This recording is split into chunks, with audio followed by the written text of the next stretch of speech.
Olá, estamos aqui. Quero realmente poder falar com vocês hoje sobre a minha vida, né? Eu queria... tantas pessoas têm perguntado, o pessoal me conhece aí, Silvia Boni, que tem me acompanhado nas redes sociais, no podcast, também nas missões. Muitas pessoas me conhecem das missões, me conhecem aí dos trabalhos missionários. E muitas pessoas estão pedindo que eu conte o meu testemunho, que eu falo sobre mim. Então, chegou esse momento. Eu quero falar sobre a minha vida, eu quero contar o meu testemunho.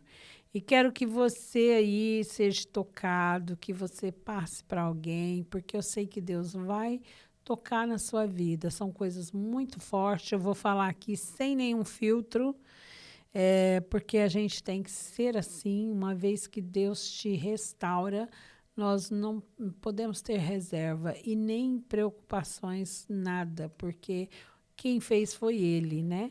Então, eu não tenho filtro para isso. Por isso mesmo que eu quero que você preste bem atenção em tudo, para que você seja tocado, para que você vê de que forma, às vezes você está aí, meu Deus, qual o meu chamado, o que eu posso fazer. E você ouvindo o meu testemunho, você vai ser tocado, porque eu sei que vai ser forte para você. Então, que você ouve aí, sei que você vai ser edificado. Antes de tudo, eu quero ler um versículo aqui na palavra de Deus que fala em Coríntios, 1 Coríntios 1, e versículo, eu vou ler do 24 até o 30. Mas para que foram chamados tanto judeus como grego, Cristo é o poder de Deus e a sabedoria de Deus. Porque o absurdo de Deus é mais lógico do que o homem. E a fraqueza de Deus é mais forte que o homem. Mamma mia, que coisa linda, né? Olha, irmãos, observais vosso chamado. Não foram chamados muitos sábios, segundo critérios humanos, e nem muitos poderosos, nem muitos nobres. Paulo está dizendo isso. Pelo contrário, Deus escolheu as coisas absurdas do mundo para envergonhar as sábias, e escolheu as coisas fracas do mundo para envergonhar as fortes. Ele escolheu as coisas insignificantes do mundo e as desprezadas e os que não são nada, para reduzir a nada os que são. Uau!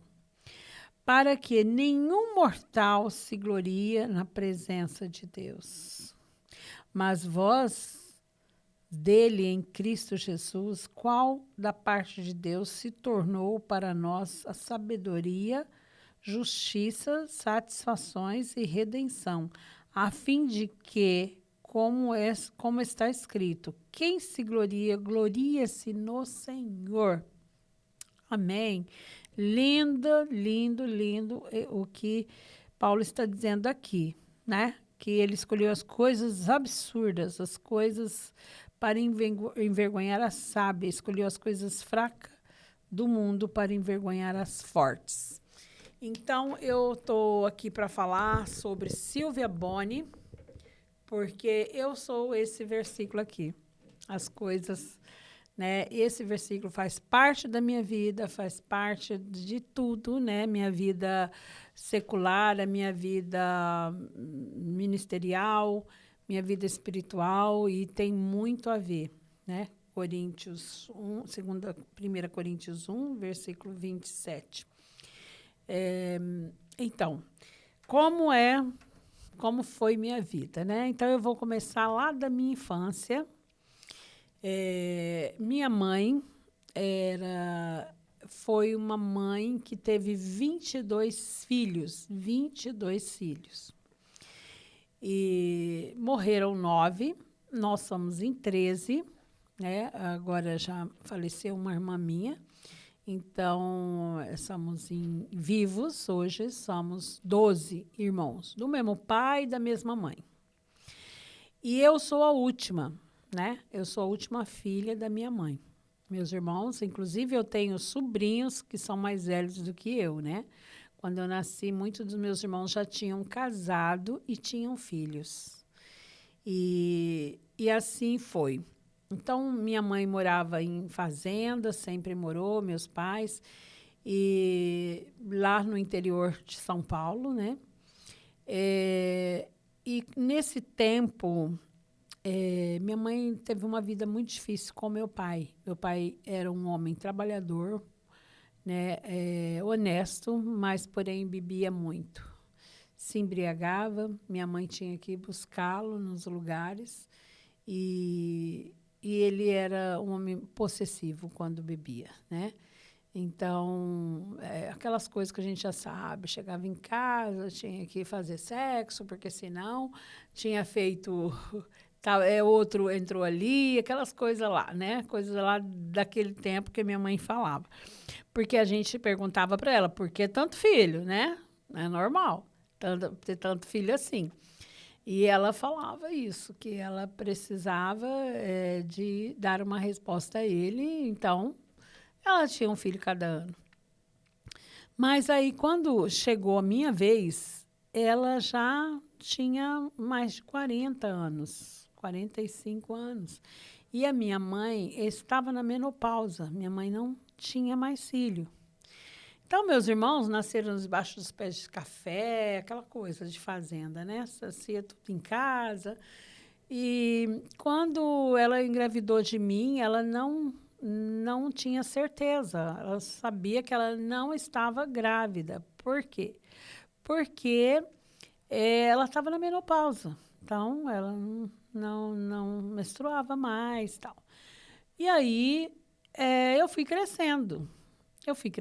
E com mais ou menos 4, 5 meses, a criança começa a movimentar. E aí ela sentia esse movimento no ventre.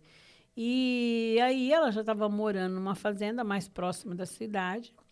E ela foi no médico, porque ela não conseguia entender por que tinha alguma coisa no ventre dela mexendo. E o médico, naquele tempo não existia ultrassom, nada dessas coisas. O médico falou, não, você não está grávida porque você não está na menopausa. Você tem um mioma, você teve muitos filhos e é normal isso acontecer. Você tem um mioma e o mioma, ele vai crescendo como um tamanho de uma laranja. Quando ele fica grande, ele movimenta no organismo. Foi isso a explicação que o médico deu para ela, né? Que esse mioma mexia. Então, para ela ficar tranquila. Só que ela deveria tirar esse mioma. E quando ela sentisse muita dor, ela viesse ali para tirar o mioma. Aí, minha mãe foi para casa, continuou a vida normal. Chegou o dia, os meses passaram, eu estava crescendo ali. E aí, minha mãe foi para o hospital para tirar o mioma. Por quê? Ela sentiu dor, cólicas. Para ela estava habituada a sentir essas dores, era como dor de parto, mas ela sabia que ela não estava grávida. E aí ela foi para o hospital, né? Com muitas cólicas. E quando chegou no hospital, que ela estava muito mal, já, né, trabalho de parto, mas não sabia que era, o médico fez uma cirurgia de emergência, colocou ela na maca para fazer a cirurgia. E quando ela colocou ela na maca, eu nasci, entendeu? Que já estava na hora de nascer. Então, eu falo assim que eu era um mioma, né? Até aí eu era um mioma, eu não era uma criança no ventre. E ela foi para fazer uma cirurgia. O que aconteceu? No hospital, eu nasci uma menina muito bonita, muito, né? O que aconteceu? A enfermeira, naquele tempo as crianças ficavam com os pais, né? Com a mãe no quarto, e entrou uma enfermeira e falou, eu vim pegar a criança para dar banho. Só que já tinha entrado uma outra antes e tinha levado a criança.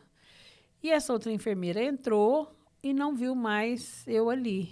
Aí ela assustou, falou, cadê a criança? Aí minha mãe falou, olha, uma enfermeira veio buscar.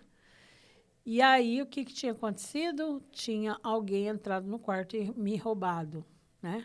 Tinha me levado embora.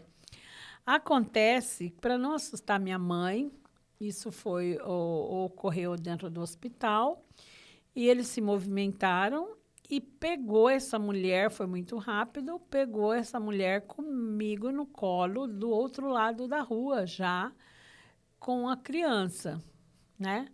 E, e aí eu até brinco com a minha mãe, brincava com a minha mãe, dizia, por que você não deixou? Porque com tanto filho, quem sabe essa mulher não tinha nenhum filho, era uma pessoa rica aí, hoje eu estaria aí, né?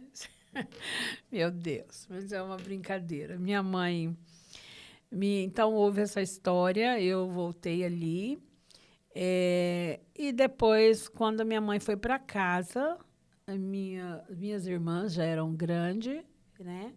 Eu tenho 5 irmãos homem e 8 irmãs mulher. E aí, quando chegou em casa, ela me deu na mão das minhas irmãs e falou, olha, eu trouxe uma boneca de verdade para vocês brincar. Porque ninguém sabia que minha mãe foi para ter um filho e voltou com uma criança, né? Então, é isso que aconteceu. Só que minha mãe, ela já... imagina uma pessoa ter tido 22 partos. Não foi fácil. Minha mãe já não estava mais com saúde, não aguentava mais muita coisa. Inclusive, ela fez uma cirurgia grave, né? Foi a hora da conversão dela, foi essa. Por essa cirurgia, que eu vou continuar aqui contando. O que aconteceu?